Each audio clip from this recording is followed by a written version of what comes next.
முக்கியமான நாள். S, 2024க்கான interim budget நாளைக்கு தாக்கல் பண்ண போறாங்க. ஏன் இன்ட்ரிம் பட்ஜெட் அப்படின்னு பார்த்தா, லோக்சபா எலெக்ஷன் வரப்போற காரணத்தால ஜூன் மாசத்துக்கு வரைக்கான பட்ஜெட்டை தாக்கல் பண்ண போறாங்க. யாரு?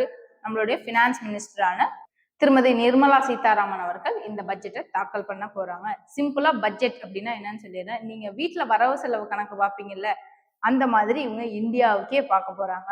எஸ், இவங்க டாக்ஸ் மூலியமா அவங்களுக்கு எவ்வளவு வரவு வந்திருக்கு, நாட்டுக்கு எவ்வளவு செலவு பண்ணியிருக்காங்க, என்னென்ன ஸ்கீம்ஸ் கொண்டு வரலாம், கொண்டு வந்தது மூலியமா எவ்வளவு லாபம் அடைஞ்சிது, இது எல்லாத்தையும் பாக்குறது தான் பட்ஜெட் அப்படின்னு.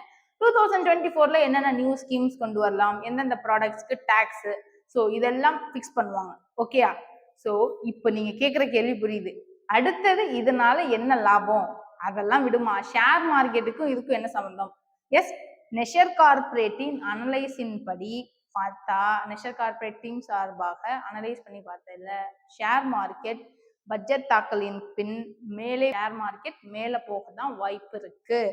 ஓகே, இந்த மேல போறது மூலியமா நீங்க ட்ரேட் பண்ணி ஏர்ன் பண்ண முடியுமா? தாராளமா முடியும்.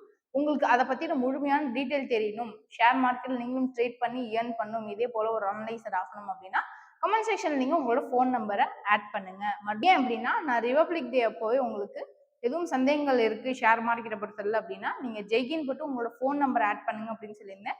நீங்க வெறும் ஜெய்கின் மட்டும் போட்டீங்க அப்படின்னா எங்களால உங்களை கான்டாக்ட் பண்ண முடியாது. ஸோ உங்களுக்கு எதுவும் சந்தேகங்கள் இருக்கு, மார்க்கெட்டை பத்தி முழுமையா தெரிஞ்சுக்கணும்னு நினைக்கிறீங்க அப்படின்னா கமெண்ட் செக்ஷன்ல உங்களோட ஃபோன் நம்பரை ஆட் பண்ணுங்க. தேங்க்யூ.